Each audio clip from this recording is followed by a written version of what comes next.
लोक महायुतीच्या पाठीशी आहेत, बंडखोरांना कोणी निवडून देणार? या महाराष्ट्रात पक्षविरहित सर्वांना आदर आहे, त्यामुळे विलासरावांच्या स्मृती कोणी पुसणार नाही, कोणी पुसू शकत नाही. आम्हाला सगळ्यांना आदर आहे. आम्ही जरी काँग्रेसच्या विरुद्ध लढत असलो तरी देखील विलासरावांच्या संदर्भात आमचं सगळ्यांचं असं मत आहे की महाराष्ट्रातले जे प्रमुख नेते आहेत, ज्यांनी महाराष्ट्रामध्ये उत्तम काम केलं, त्यापैकी एक विलासराव आहेत. आणि हे स्पष्टीकरण रवींद्र चव्हाण साहेबांनी दिलेलं आहे.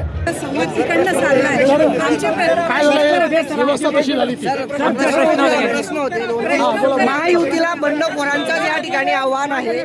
महायुतीत बंडखोरांचं आव्हान आहे, काय सांगा? तुम्हाला एक गोष्ट सांगतो, कोणीही बंडखोरांना त्या ठिकाणी निवडून देणार नाही.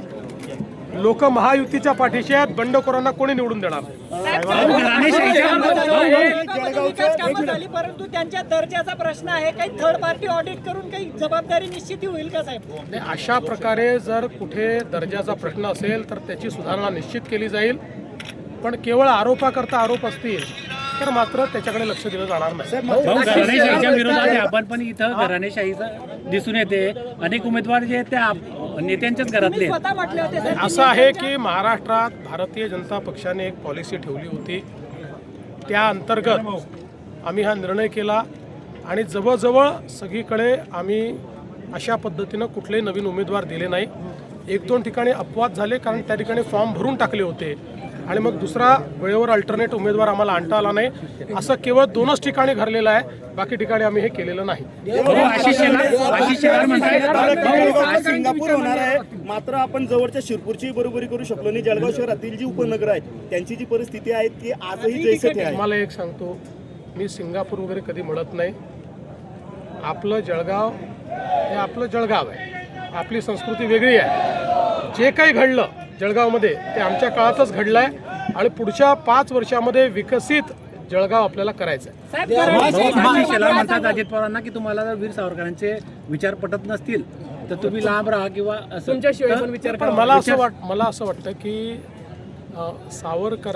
वीर सावरकरांचे विचार हे अजितदादांनी त्याचा विरोध करण्याचं कारण नाही. त्यांनी कधी केलंही नाही. म्हणजे मला माहिती नाही त्यांनी केलं असेल तर, आजपर्यंत तरी मी बघितलं नाही. पण हे आमची भूमिका ही पक्की आहे की वीर सावरकरांचा विरोध हा आम्हाला मान्य नाही. उद्धव ठाकरेंना पक्ष सरेंडर केल्याचं दुरी म्हणतायत भाजपमध्ये गेल्यानंतर. असं आहे, आता ते त्या पक्षामध्ये होते त्यामुळे त्यांना त्या पक्षातलं जास्त माहिती आहे. ते शेवटी काही ना काही नाराजी असेल म्हणूनच आमच्याकडे आले की नाही. त्यामुळे ती जी त्यांची भावना आहे ती अनेक लोकांची भावना आहे. एक सांगतो, त्यांच्या युतीमध्ये सर्वात जास्त नुकसान हे राज ठाकरेंचं होणार.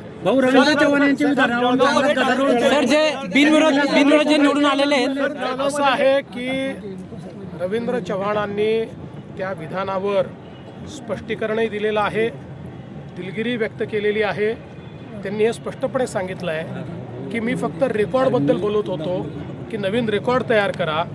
बाकी विलासरावांच्या बद्दल या महाराष्ट्रात पक्षविरहित सर्वांना आदर आहे, त्यामुळे विलासरावांच्या स्मृती कोणी पुसणार नाही, कोणी पुसू शकत नाही. आम्हाला सगळ्यांना आदर आहे. आम्ही जरी काँग्रेसच्या विरुद्ध लढत असलो तरी देखील विलासरावांच्या संदर्भात आमचं सगळ्यांचं असं मत आहे की महाराष्ट्रातले जे प्रमुख नेते आहेत, ज्यांनी महाराष्ट्रामध्ये उत्तम काम केलं, त्यापैकी एक विलासराव आहेत. आणि हे स्पष्टीकरण रवींद्र चव्हाण साहेबांनी दिलेलं आहे. आणि याच्या पुढे जाऊन कोणीही निवडणुकीच्या काळात दिलगिरी व्यक्त करत नाही, पण त्यांनी दिलगिरी व्यक्त केली आहे कारण त्यांच्या वक्तव्याचा चुकीचा अर्थ निघालेला.